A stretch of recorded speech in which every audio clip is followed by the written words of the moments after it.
안녕하세요. 네, 반갑습니다. 마을교육 활동가를 만나다 오늘은 춘천 두 번째 인터뷰인데요. 제가 평소에 이렇게 자주 소통하고 지내는 장학사님을 또 이렇게 인터뷰를 하려고 그러니까 약간 씁쓸하긴 합니다만 그래도 우리 전국에 있는 많은 분들이 강원도는 마을교육 공동체 어떻게 만들고 있지 궁금해 하실 것 같아서 직접 우리 춘천에서 활동하시고 사실은 광역 전체를 다 챙기고 계신데요. 우리 윤영순 장학사님과 함께 인터뷰 해보도록 하겠습니다. 그래도 전국에는 물을 수 있으니까 보시면서 한번 자기소개 부탁드립니다. 네. 네, 안녕하세요. 네, 저 소개할 때 하는 말이 있는데 딴짓하기 좋아하는 자유로운 영혼이라는 수식어를 붙이거든요. 네, 강원도교육청에서 마을교육 공동체 정책 추진하고 있는 장학사 윤영수입니다. 반갑습니다. 네, 제가 윤 장학사님 처음 뵀을 때 그때 철원에 계실 때였죠. 네네. 예, 그래서 그때 철원 지역교육청 장학사님 활동하시다가 지금은 강원도 교육청 본청에서 하는데 18개 교육지원청이 있어서 다니시기 어떠세요? 뭐 엄청 먼 거리던데. 네, 저희가 교육지원청은 17개 교육지원청이 17개. 있고요. 이제 네. 지자체가 18개 지자체가 있는데 올해 3, 4월 달에 이제 저희 행복교육지구 이제 전체 18개 지구 완성된 이제 의미도 있고 해서 각각의 지역별로 다니면서 행복교육지구가 어떻게 운영되고 있는지 현장 이야기도 들어보고 어떻게 하면 도교육청의 정체가 같은 방향으로 갈 수 있을지에 대한 이야기를 같이 나누는 활동들을 진행을 했습니다. 한 4,000km 이상 달렸던 것 같습니다. 4,000km? 네네. 1년에? 네. 3, 4월 2달. 차 안 고장 났어요? 네, 다행히 관용차 빌려서 타고 다녀서 괜찮았습니다. 네, 대단합니다. 사실 마을교육 공동체는 책상에서 하기가 어렵죠. 발로 일구고 사람을 만나는 관계적 노동인데 그 전형을 보여주시는 것 같습니다. 이제 본격적인 인터뷰 한번 해볼게요. 혁신교육지구 사업이 이제 2011년도에 경기도에서 시작이 되었는데 지금은 전 지역으로 다 늘어났잖아요. 네. 강원도는 15년도인가? 그때 네. 아마 첫 시작돼서 지금은 말씀하신 것처럼 18개 기초지방자치단체 모두 다 확대되는 것 같은데 강원도에서 마을교육공동체 혁신교육지구 사업이 다른 지역하고 뭐 공통점도 있겠지만 특별한 점들이 있는 것 같아요. 제가 보기에는 어떤 게 주안점을 두고 사업을 진행하고 계십니까요? 네, 강원도 마을교육 공동체 정책은 2016년부터 본격적으로 시작이 되었고요. 이제 그 전 단계로 학교협동조합, 이제 온마을학교, 행복교육지구가 2015년 하반기부터 이제 서서히 준비되어서 시작이 되었습니다. 그래서 이제 마을교육 공동체 정책 안에 지금 말씀드린 세 가지와 함께 마을 선생님과 마을교육과정까지 4가지 사업이 추진이 되고 있고요.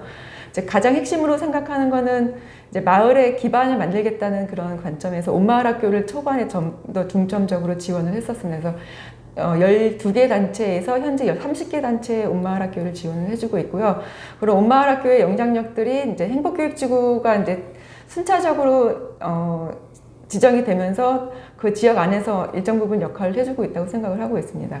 행복교육지구 같은 경우는 이제 타 시도에서는 혁신교육지구라고 부르는데 강원도에서는 이제 행복이라는 키워드를 갖고 시작을 했습니다. 그래서 태백과 화천이 2015년 MOU를 맺고 2016년 첫 사업을 시작을 했었고요.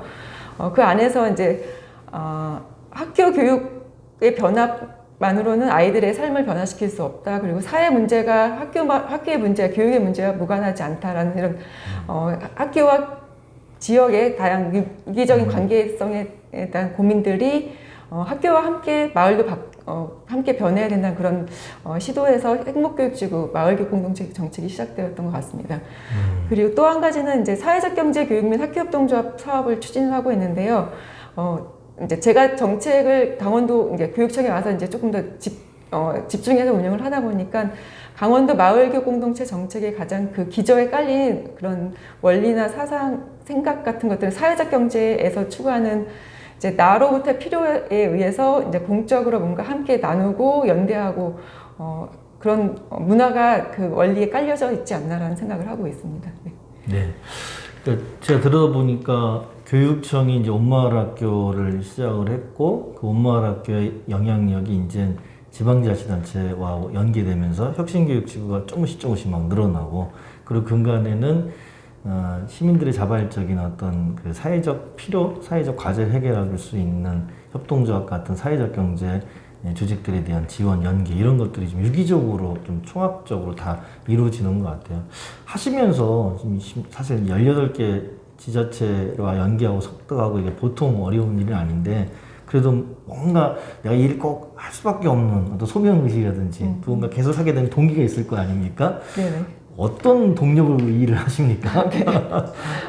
아까 앞에 아마 첫 번째 인터뷰 하셨던 그 금병초등학교에서 이제 전문직을 나오기 전에 마지막 2년을 근무를 했었는데 거기서 이제 우연히 그 우리도 행복할 수 있을까라는 그 책을 통해서 꿈틀리라는 작은 마을 이제 가상의 마을 활동을 하면서 어떤 뭔가 자꾸 꿈틀거려야 된다는 그런 나름대로의 소명 의식이 생겼고 그 안에서 이제 학교협동조합을 만드는 과정을 통해서 이제 마을과 학교에 대한 그런 유기적인 연계가 아이들의 성장, 그러니까 온전한 성장을 위해서 필요하겠다.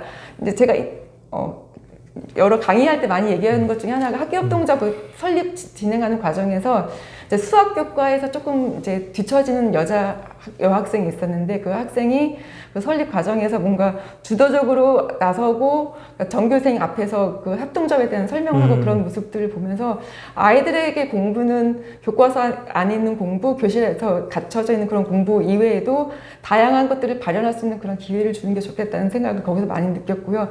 어떻게 보면 그 여학생의 그 변화 모습에서 가장 큰 뭔가 희망을 봤다고 할 수도 있을 것 같아요. 그래서 마을교 공동체의 정책이라는 게 단지 이제 뭐 크게는 뭐 일반 자치와 교육자치의 뭐 그런 협치를 강조하기도 하지만 아이들의 입장에서는 그냥 교사든 마을 주민이든 아니면 교육청에서 일하는 공무원이든 그냥 어른으로서 우리 아이들에게 뭔가 희망을 주는 그런 활동들을 펼쳐 나가야 되지 않을까 생각을 하고요. 그런 좀 좋은 어른들이 많이 만들어진 수 있도록 하는 활동이 아닐까라는 생각을 하면서 저도 어떻게 보면 그냥 학교에서 단순히 이제 영어를 전담을 오래 했거든요. 아이들을 가르치는 교사 입장에서 그런 마을 분들과 다양한 사람들을 만나면서 좋은 어른이 되려고 계속 노력해 가는 과정에 있다고 생각을 하고 있습니다. 네. 우리 지금 전문직이라는 그 행정 업무를 현재는 하시지만 우리 장학사님 마음속 깊이는 여전히 교사로서의 책무성과 철학이 깊이 녹아져 있고 기능을 전달하는 그런 교육이 아니라 아이들의 삶 속에서 배움이 일어나게 하고 자기 삶을 계속 형성해낼 수 있는 그런 동기를 부여하는 것들은 교사만이 아니라 마을과 함께 이루어야 한다는 것을 본인의 경험 속에서 이게 계속 만들어지시는 것 같아요. 사실 그럼에도 불구하고 이게 막연히 쉬운 일은 아니잖아요. 뭐 업무적 피로도도 많을 것이고 하다 보면 별별 일 다 겪으실 건데 마을교육공동체 혁신지구 사업하면서 가장 어려운 거는 어떤 건가요? 일단 저희가 그러니까 추구하는 방향과 워낙 강원도란 지역이 넓고 이제 18개 시군의 다양한 특색들도 있고 그 지역의 특색들도 시군 단위 안으로 또 깊게 들어가면 그 작은 읍면동 단위별로 다양한 특색들이 있는데 그것들을 하나의 큰 그림으로 가져가려는 그런 방향성은 있지만 세부적으로 어떻게 그게 발현되고 구현되는지는 그 지역에 맡겨야 된다고 저는 생각을 하거든요. 근데 그런 과정 안에서 한 교실 안에서도 빨리 가는 아이, 느리게 가는 아이가 있는 것처럼 지역의 행복교육지구 사업도 역시 그렇죠. 마을 활동가들도 역시 빨리 가는 것도 있고 천천히 가는 것도 있고 약간 멈칫하는 것도 있고 아니면 또 멈칫하는 것을 이끌어주는 그런 것들도 있고 다양하게 이렇게 모습이 나타난다고 생각을 하는데 이제 도교육청에 있다 보니까 이것들을 조금 어떤 성과를 내야 되는 그런 입장에서는 비슷한 수준을 끌어올리고 싶은데 그게 조금 어떤 한계, 제도적으로 아니면 행재정적으로 약간의 한계를 느낄 때가 있습니다. 그래서 그런 것들이 조금 어려운 점이라고 할 수 있을 것 같아요. 그렇죠. 제가 보기에는 다른 지역보다 너무 넓고 지역교육청 숫자도 물론 뭐 경남은 20몇 개 되는 데도 있다고 합니다만 적은 숫자는 아니거든요. 저희 인구가 저는 이제 인천에서 활동하는데 300만 도시인데 교육지원청 5개 정도인데 여기는 저희보다 인구수는 적은데 지역교육 숫자는 낮잖아요. 그렇죠. 그러면 인력이 좀 추원되거나 이 업무 담당을 집중할 수 있는 분들이 좀 더 늘어야 되지 않을까요? 제가 지금 전국 활동가들 만나면 대부분 말씀하시는 게 이 업무를 안정적으로 수행할 수 있는 사람이 필요하다. 그건 뭐 일반 지자체나 교육청 다 마찬가지인 것 같고 또 마을 분들도 언제까지 선의와 열정에 기대할 거냐, 지속 가능하기 위해서 뭔가 지원이 필요할 거 아니냐 이런 얘기를 하시는데 그런 주장들에 대해서 우리 장학사님 현장에 뛰시니까 어떻게 느끼세요? 그러니까 제가 18개 이제 시군을 다니면서 지역청 장학사님들 지역마다 이야기를 들으면서 가장 심각하게 느꼈던 문제 중에 하나는 그 지역에 어떻게 보면 중간 지원청이 별도로 없다고 하더라도 교육지원청에 업무 전담 장학사가 있으면 충분히 그 역할을 할 수 있을 거라고 생각을 하는데 현재 조직 구조 안에서는 그 업무만을 전담할 수 있는 장학사가 없다는 게 가장 그러니까 업무 전문성을 발휘하는 데도 한계가 있고 그 지속 가능하다고 하게 이끌어 나가는 데도 어느 정도 한계가 있다고 생각을 합니다. 그렇죠. 전담할 수 있는 인력이 절실하다고 생각을 합니다. 그렇죠. 저는 이번에 이제 그 시도교육감 협의회에서도 뭐 그런 제안을 했다고 하는데 뭐 국가교육과정을 대강화하고 지역교육과정이 풍성화된다는 것은 결국은 마을과 함께하는 다양한 교육활동과 교육과정들이 강화된다는 건데 그를 위한 전담 인력에 대해서는 교육부가 소홀하거나 또 시도교육청에서 이 문제에 대해서 적극적으로 돌파하지 않으면 이게 어느 장학사들의 헌신과 노력만은 될 수 없는 문제인 것 같습니다. 특히 일반 자체와 교육 자체가 분리된 상태에서 연계 협력이 모두 중요하다고 하면서 그 업무를 집중할 수 있는 사람 배치가 안 되는 건 심각한 문제인 것 같아요. 도교육청의 기능을 조금 약화시키고 교육지원청의 기능을 강화시키는 그런 과정에 있어서 교육지원청의 역할을 조금 더 지역 밀착형, 현장 밀착형으로 가기 위해서는 전담할 수 있는 그런 인력이 반드시 필요할 것 같습니다. 그렇죠. 교육청이 아니라 교육지원청이기 때문에 정말 단위 학교를 지원하고 단위 학교가 현장 학교와 마을이 만나서 무언가 다양한 활동을 하기 위한 지원 인력이 정말 필요하다 이런 말씀이신 것 같아요. 이 얘기는 좀 빨리 공론화가 돼서 현실화되는 좀 경로를 함께 전국의 마을교육 활동가 또 행정가분들 연구자들이 한 목소리를 내야 될 때가 아닌가 싶습니다. 그 얘기하다 보니까 중간 지원 조직 얘기를 안 할 수가 없는데요. 지금 여기 춘천 같은 경우는 행정이라는 시스템 안에서 지방자치단체가 혁신교육지구 사업을 여러 그 지원 체계 중에 하나가 중간 지원 조직이 업무를 하더라고요. 어떠세요? 지금 전체적으로 중간 지원 조직은 강원도에서 계속 늘어나는 추세인가요? 이제 현재 인재 행복교육지구가 미래교육지구로 지정받으면서 이제 통합부서 방식으로 지자체와 교육지원청이 함께 모이는 그런 공간을 마련해서 중간지원 조직을 꾸려가고 있는 중이고요. 이제 횡성 같은 경우는 민간이 중심이 된 사회적 협동조 마을. 저 거의 다녀왔어요. 네. 김지희 선생님 인터뷰하신 거 봤습니다. 그 마을이라는 그 민간 조직이 중심이 되어서 이제 읍면 단위의 이제 작은 마을 학교 개념의 그런 단체들을 지원해주는 활동들을 하고 있고요. 춘천 같은 경우는 이제 저희가 공식적으로 중간 지원 조직을 말할 수는 없지만 일단 시에서 운영하는 그런 춘천 마을자치지원센터가 행복교육지구 사업을 함께 운영을 하면서 예비 이제 중간 지원 조직의 역할을 하고 있다고 생각합니다. 그리고 이제 22년 계획서를 제가 최근에 받아봤는데 평창이나 이제 강릉 그 몇몇 지역에서도 중간 지원 조직에 대한 고민들을 하고 있고 내년 정도에는 조금 더 구체화해 나갈 것 같습니다. 강원도 제가 화천도 가보고 철원, 태백, 강릉 안 가본 데가 없네요. 근데 이 양태가 다 지역마다 다른 것 같아요. 그건 결국은 마을교육 공동체가 그만큼 그 지역의 구체적인 현실에 맞춰서 형성되고 그렇게 생성되는 특징을 고스란하게 보여주고 있지 않은가라는 생각이 듭니다. 이제 인터뷰가 후반으로 가는데요. 마을교육 공동체라는 이름 혹은 행복교육지구, 혁신교육지구 다양한 이름입니다. 결국 학교와 마을이 연계해서 하나의 교육생 대계를 만드는 건데 이게 말처럼 쉽지도 않고 그다음에 많은 시간이 걸리는 것 같습니다. 그럼에도 불구하고 장기 지속적인 어떤 발전을 위해서는 어떤 것들이 과제로 나서신다고 생각하세요? 약간 좀 이상적이고 추상적일 수도 있는데 제가 이제 현장을 다니면서 느꼈던 것 중에 하나는 그 지역에 대한 애정, 관심이 가장 기본에 깔려 있어야 될 것 같고요. 이제 그런 애정과 관심이 있는 시선으로 지역을 바라보면 물론 법적으로, 제도적으로, 행정적으로 한계가 분명히 있을 텐데 그런 한계들을 극복할 수 있는 방법들을 찾아 나갈 수 있을 거라고 생각을 해요.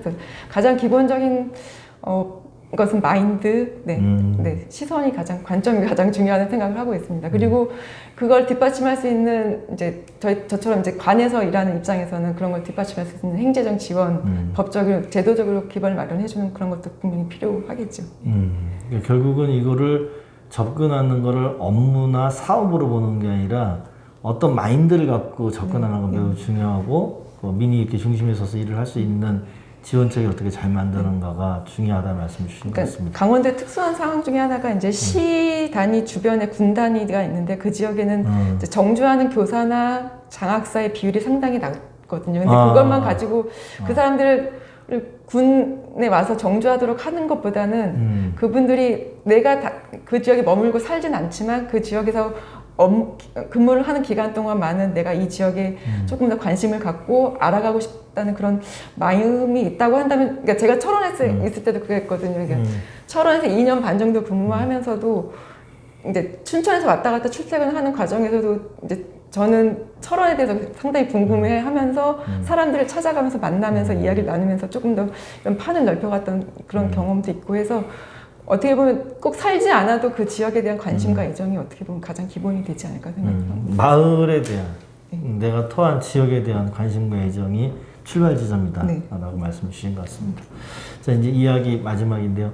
저희 마을교육공동체 TV에 제가 이렇게 우연히 참여하게 된 것은 저 또한 이제 혁신교육지구 사업을 지방자치단체에서 3년 이상 일을 하고 현재는 광역시교육청에서 이 활동을 총괄하는 업무를 하는데 전국에 수많은 분들이 서로 활동하는데 잘 소통이 안 돼요. 장하사님들, 또 우리 지방자치단체의 주무관님들, 그다음에 묵묵히 현장을 보낸 현장 교사, 학부모들, 마을교육 활동가들이 있는데 이분들이 서로 소통했으면 좋겠다 이런 생각 갖고 제가 참여하고 있는데 이분들한테 우리 전윤장 하사님 응원의 메시지, 연대의 말씀 부탁드립니다.